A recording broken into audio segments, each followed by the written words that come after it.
Estimating pitch in a song from start to end accurately is quite challenging and is a separate research problem in itself. It's a well-discussed problem in the signal processing community, and of course there are methods and new tools coming up every day, but none is doing truly a perfect job across all the genres and across all the possible recording settings. Nonetheless, developments and progresses there over the years has mostly been very encouraging. So let's say we have been given such a piece data of fairly good quality, maybe coming from one of these tools. Now what can we do with this kind of huge data? How can we convert it into some very useful information? Because we know in music there always are some interesting patterns, maybe we can start identifying them. There may exist some slight variations. Maybe one of them is just slowed down version of the another. Maybe some patterns are somehow interrelated. We can try and extract all such cases. Or maybe let's say if we knew of a certain interesting pattern, we could try querying for all its occurrences in a song or maybe in a different song as well.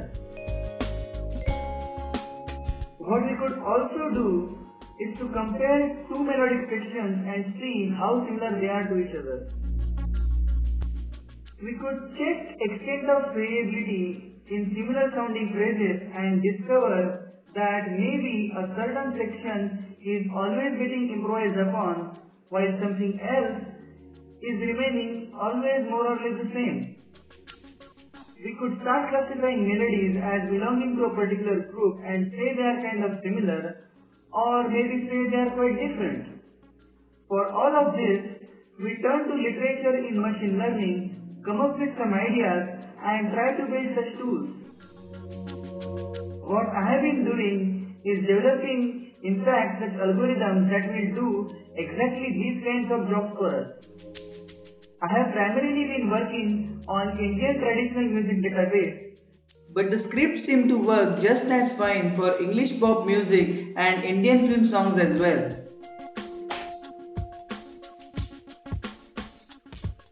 Let's first talk about melody clustering. Simply put, separation of data chunks into specified number of groups.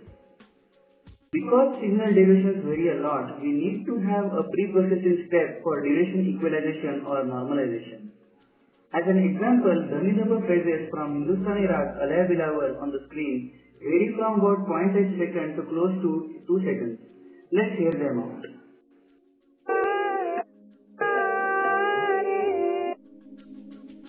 That is, the longest signal is more than twice the length of the smallest signal. Reason why we have duration equalization step for better comparison. For clustering, I made use of an algorithm called k-means clustering, and distance measure I used was DTW distance, as there always is time stretching involved when we talk about speech or music signals. What is DTW, you ask? Well, let's say we have two signals A and B, and one is stretched version of the another. We need to find matching subsections between the two. This is where DTW comes to our rescue. It gives us alignment between the two and as a bonus tells us how similar they are to each other through a distance measure called DTW distance. We make use of computed DTW alignment to synthesize mean or representative signal for the group, which takes into account temporal relationship between all of the members in a group. Shown here is certain intermediate output during computation or generation of the synthesized representative signal.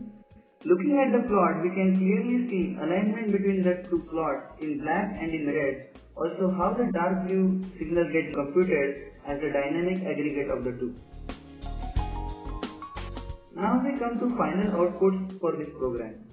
For Dhanidhapa phrase set, we see that the difference between the cluster representatives is primarily existence of the touch note called Kanthwara in the context of Hindustani classical music. Barring the representative synthesized phrases in dark blue, rest are few of the actual signals from the database that only have been pre-processed for better comparison. This interactive three-dimensional plot, which lets us pan, rotate, zoom to a particular region, helps us better visualize the temporal relationships between the signals, therefore helps us understand computations that went in synthesizing the group representatives. This click and play GUI helps us play back audio clip groupings and hear for ourselves differences and the similarities. We compute all the DDW paths for every group to better understand extent of music variability involved for a group. Roughly speaking, large scope for variability is marked usually by a broader window, while the narrow windows around the diagonal indicate more orthodoxical regions where no or little improvisation is allowed. For this period, for example, non-conf phrases are less varying. Also, transitional sections are more rigid in duration than the steady note sections. An analogy from speech domain would be temporal stretching of the word usually manifests itself in stretching of the vowel sections, while consonant regions remain more or less the same in duration. Having known the groupings, having synthesized their representatives, and knowing their extent of variability, we can evaluate to which group an unlabeled or unknown pattern belongs to or is at least most similar to. Corresponding ROC curves seem very promising with high values for the hit rate and low false alarms.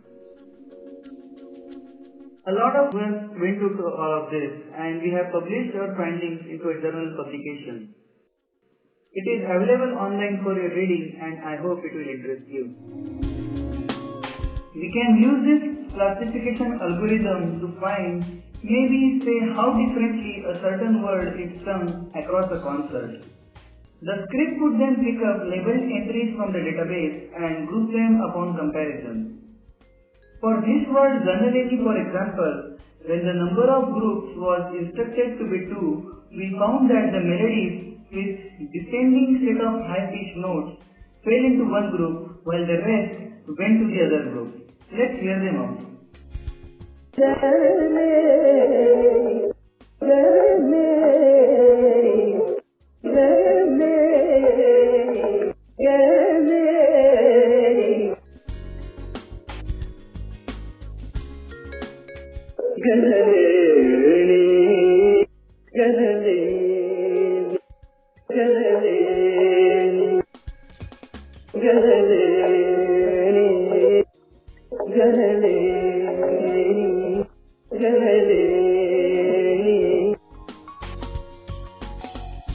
For k equal to 3, we found the convergence in the division of one of these groups.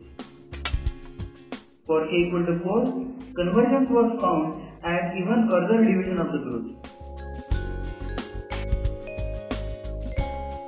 We discovered a definite hierarchical tree structure in these patterns through these groupings. We also discovered existence of the multiple convergence points depending on the random choice for the initial centroids. Here is the third tree obtained as a result. Next, maybe we could prepare a transcription or score sheet from obtained pitch tracks. In Hindustani music, a musical movement carries very important attributes of the rendition of the musical phrase. Sequence of notes alone, therefore, may not necessarily tell us a complete story, and it need not qualify, therefore, as a phrase of that particular raga. Because of the inherent improvisatory nature of the art, there is a certain amount of musicological debate and complexity involved when it comes to transcription of Hindustani classical music, also arguably what qualifies as the transcription in the first place. But here is output of the program I have worked on. It gives us rock steady note sections, short steady regions, transitory sections which are ornamental but carry very essential attributes of the rag phrase. Next, as said, we could query a pattern and look for all the closest occurrences. Here is algorithm visualization. The query initially acts also as a boundary placeholder, and in the first iteration we pick the best matches in the two divided sections. The best match among these two is picked up as the output, and this newly found match also becomes a boundary placeholder for the next iteration, and so on. The one in red here is the query, and in this slide we see top 4 matches. We are also shown DTW alignment between the query and the returned matches. So these are recorded results. Here is what we had searched for.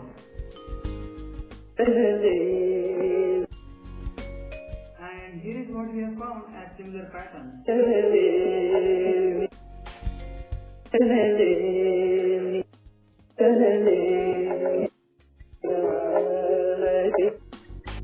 Similarly, for the other song, here is the query.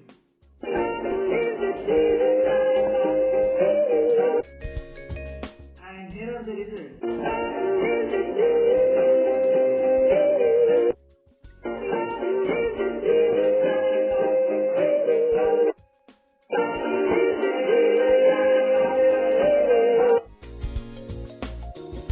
Motif discovery or algorithmically identifying most recurring interesting patterns is another challenging and fascinating task. Basic philosophy over which I built upon my algorithm is from two of the papers of Dr. Tanaka and Dr. Iwamoto.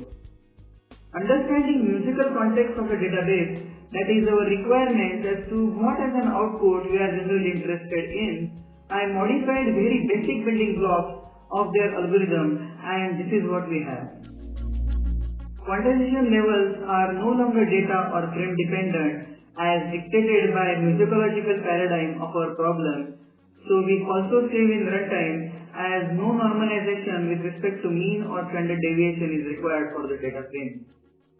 I made quantization levels fixed to saint values instead, corresponding to the 12 nodes. I also introduced quantization level folding to take into account octave errors in the pitch tracking or the intentional octave shifts. I use median instead of mean as the piecewise approximation, that is the representation of the data, that is crucial in further computations. And predictably, it gave us better and more meaningful results. As we can see, in some other occurrence of this same phrase, this particular chunk could have gotten quantized to 14 instead of 15, and or this one to 15 instead of 16, since these are so much close to the borders of the quantization level. The occurrence would then get incorrectly identified as the different phrase occurrence altogether, or worse, musicologically dissimilar phrase occurrences would get identified as being the similar ones. Number of repetitions would then get counted incorrectly. Overall, we would have a not so great result. In Dr. Tanaka and Dr. Iwamoto's method, we see merging of consecutively occurring symbols to take into account durational variability of the patterns, which they call as DL or different length patterns. In my algorithm, I am carrying out such merging at the factual representation itself, thus taking into account temporal variability at a finer level. This merging, coupled with their idea of merging of the behavioral symbols, helps our algorithm recognize more variations of the phrase as belonging to the same pattern group. These are outputs of my program. Thing to observe here is how accurate the found boundaries are of the most recurring pattern discovered. The ones below are what musicians had marked through listening as the most recurring, while the ones on the top are the discovered ones. Because of the pitch tracker error or due to intentional improvisation by the artist, script has missed a few. This explains little poor performance in terms of recall values, as will be shown on the next slide. So please notice the patterns that have been missed. It tells us that the algorithm is strict and good at throwing out the bad patterns, therefore is highly precise. These are the performance results in terms of algorithm precision and the recall.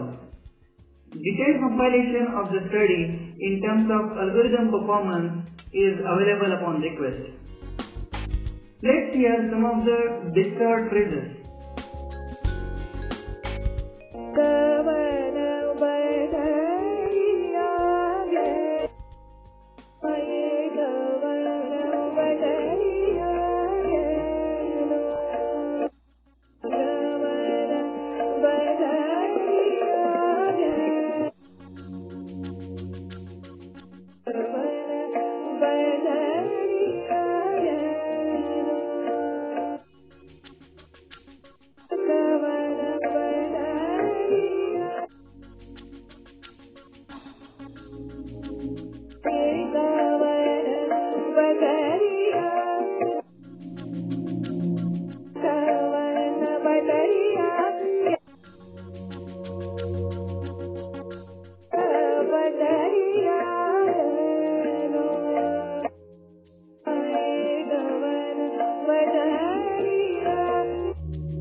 Not all of them were exactly identical, there were some audible variations too, yet they were mostly similar.